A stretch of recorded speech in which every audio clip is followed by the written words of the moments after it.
Hi guys, welcome to week 4 and going into week 5 of online Comp 1. This week I've opened 2 weeks of the class, which I don't normally do. I've kind of done it this week for 2 reasons. First of all, week 4, which we're about to start, I want you to kind of do those tasks and then be aware of what's coming up in week 5 and a little bit of week 6, just so we stay on track. And also, I will be out of town from this Friday to Monday evening, so I'll try to kind of stay in touch as much as possible, but I wanted you to get a taste of what's to come, so if you have any kind of immediate pressing questions, I can get to them. That said, I also will be working on getting grading done and getting grades put in the next week and a half or so. And just, you probably have already figured this out, but when you take a quiz and it's not just an objective, multiple choice, true or false question, if it's one that I have to grade manually, keep that in mind. If I haven't graded it yet, it'll look like you don't have a good grade on it because those manually graded questions count for 0 until I grade it. And likewise, the Moodle gradebook, if an assignment is open and either you haven't turned it in yet or you've turned it in and I haven't graded it yet, that really affects what your grade in the class looks like. So just take that number at the bottom with a grain of salt and pay attention instead to what you're getting on individual assignments.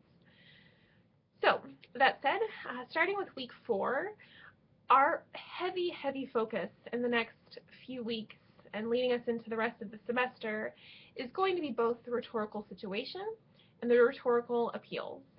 So when we talk about the rhetorical situation, we're talking about the speaker or writer, the subject, and the audience. It's so important to be able to identify and critically think about each of these pieces because they provide the context for the text itself. So it's just incredibly important as we go forward and analyze arguments in various kinds of texts, perhaps speeches, documentary films, essays, to think really critically about the speaker or writer, who that person is, when they lived, when they wrote this, the subject itself, what's the subject, what is the argument, and the audience, because obviously you're going to choose very different language, you're going to choose very different rhetorical appeals, whether you have an audience who's cheering you on, an audience who's not quite sure, or a hostile audience. So it's all kind of different rhetorical appeals are used depending on the rhetorical situation. And that's the other set of 3 that I'll be asking you to think a lot about in the coming weeks is the rhetorical appeals.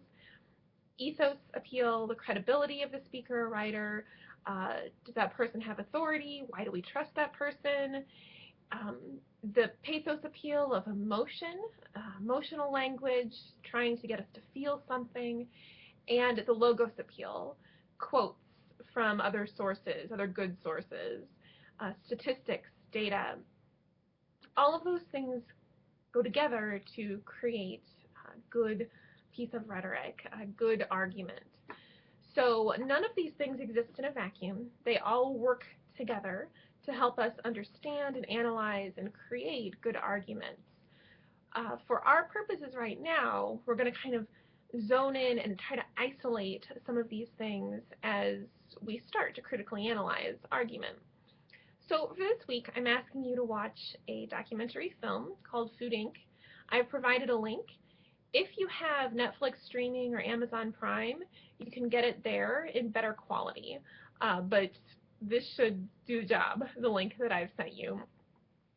Many documentary films are, unless they are very objective, which we still do find, but a lot of really, especially popular feature-length documentary films, have some kind of what you might call an agenda. They're making an argument and trying to support that argument and persuade an audience to feel or think or eat or vote a certain way. And we certainly see that with Food Inc. And what I'm going to ask you to do as you watch is print out that ethos, pathos, and logos worksheet. And as you watched, fill that out as best you can to try to isolate some examples when they are in the BPI plant where they wash beef with ammonia and have all those big machines. The music is like horror movie music. We know that's meant to manipulate our emotions. So you would jot down in the pathos column music during BPI theme. There's a story of a mother who lost her son to E. coli food poisoning. That certainly is a use of emotional appeal. When they give facts and statistics, that's logos appeal. When they interview authors, when they interview farmers, that's credibility. That's building the ethos appeal. So do the best you can to jot down some examples. That is relatedly your quiz this week. I'll ask you to kind of replicate some of your findings in that quiz. Keeping in mind that for this assignment, I am asking you to kind of isolate those examples of ethos and pathos and logos. However, those don't exist in a vacuum. If you see or you're providing good data, good statistics, good sources, clearly that's logos appeal, but it's also ethos appeal. So remember that all of these are working together. I just want you to start to kind of look for those specific appeals within the context of an argument. If within the course of the film you think anything is really interesting or compelling and you'd like to research it further, hang on to that idea. You can revisit it at the end of the semester. But for now, I'm just really asking you to critically analyze the film as a text. So the writing assignment that I'm asking you to do in conjunction with the film, beyond the worksheet, is to write some reflections.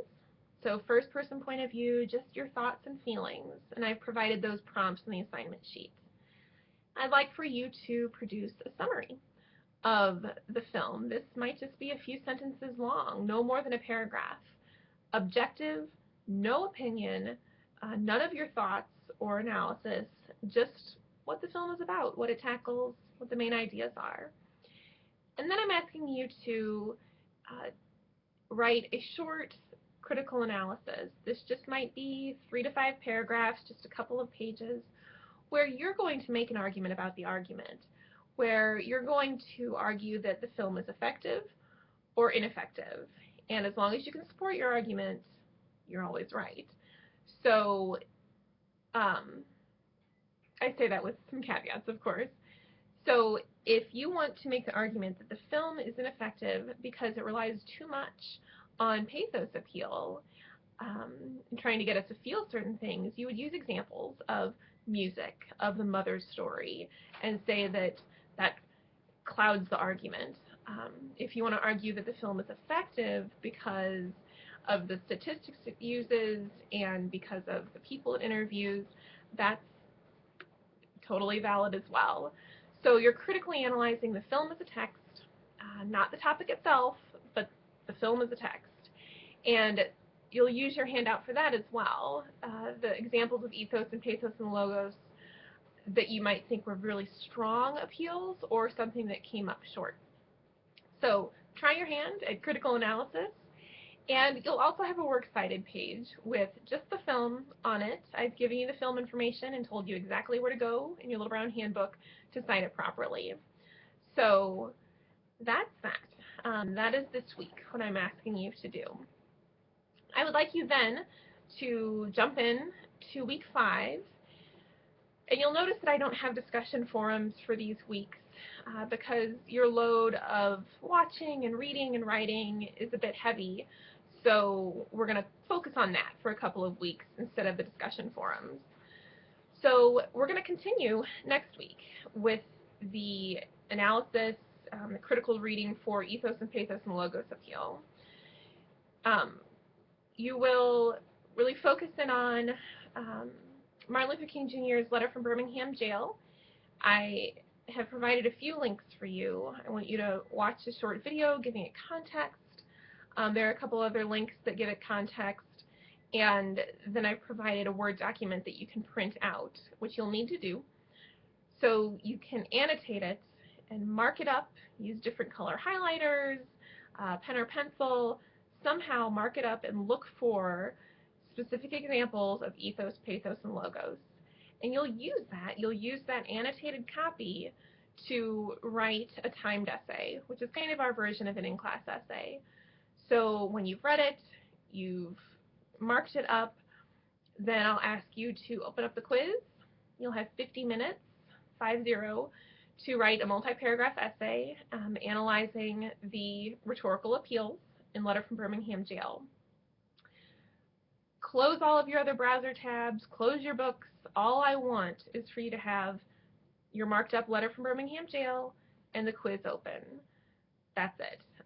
Again, trying to replicate that in-class essay experience, which is a really beneficial writing experience. So trust your own brain, trust your own work, and just really focus in on that essay for 50 minutes. After you've done that, I've also provided some links for other reading that I'd like for you to do, Ballot or the Bullet, and then after that, suffrage speeches. So read those, kind of get those going for the next assignments. Also in week 5, I've included, and this kind of feels like busy work, but it's easy points and it's good practice, works cited page exercise where I've given you a list of kind of jumbled up sources, and I'm asking you to use your handbook to create a proper works cited page using those sources.